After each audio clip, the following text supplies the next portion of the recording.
နောက်နံပါတ်3ချက်အနေနဲ့ကတော့ကျွန်တော်တို့အတိတ်ကဖြစ်ခဲ့တဲ့များကိုကျွန်တော်တို့ချမ်းနေအားလုံးသင်ခန်းစာကြဖို့လိုအပ်ပါတယ်ကျွန်တော်တို့ဘိုးဘွားတွေကတားစီမြေးတဲ့မကြောက်မကြမတောင့်မတပဲနဲ့နေထိုင်နိုင်အောင်ဆိုပြီးမှကျွန်တော်တို့မြို့ရွာတီထောင်တဲ့အခါတောင်မှသူတို့တွေကတကယ်နေရာကောင်းနေမှာ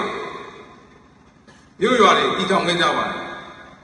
ဥပမာအနေနဲ့ကျွန်တော်ကြည့်ပါယနေ့ငရင်ဘေးကြီးကျယ်ကြုံတယ်ကျွန်တော်ဒေတာမှာဒီလိုငရင်ဘေးရှိခဲ့တာ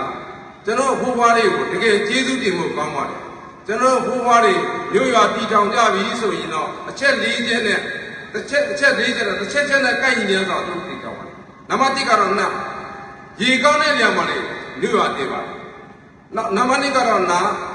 လေကောင်းတဲ့နေရာမှာလေသူတို့မြို့ရွာတည်ပါတယ်စကားပုံတော့ရှိပါတယ်ချမ်းရှိရင်လေရှိတယ်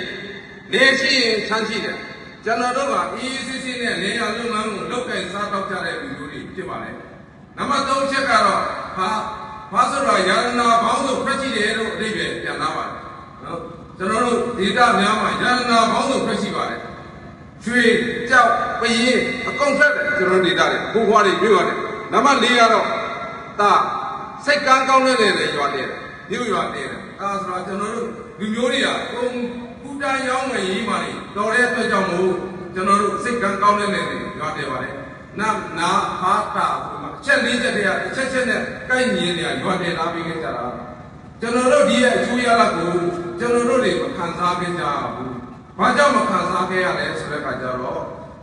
ကျွန်တော်တို့တွေမညီညွတ်လို့မဟုတ်ဘူးမလုပ်ခဲ့လို့မဟုတ်ဘူးခြေလူကြီးတွေကကျွန်တော်တို့မကြောက်နဲ့နေတိုင်းနေအောင်ကျွန်တော်လုပ်ခဲ့ပြီမဲ့ကျွန်တော်လက်ခဲ့ကြတော့ဘာတွေဖြစ်သွားကြတာလဲဆိုတဲ့ကာဏလေးကိုလည်းပြန်လဲသုံးသပ်ပြင်ပါတယ်အတိကတော့ကျွန်တော်လူမျိုးရနိုင်ငံရေးနဲ့ကိန်းကြီးချင်းနေကြတယ်ဘယ်လိုလဲအချုပ်ငါတို့မင်းမင်းဆိုပြီးမှတိခတ်နေကြတယ်နေကြိုင်ခဲ့ကြတယ်ယနေ့နေလို့ရလားကျွန်တော်တို့နေလို့မရဘူး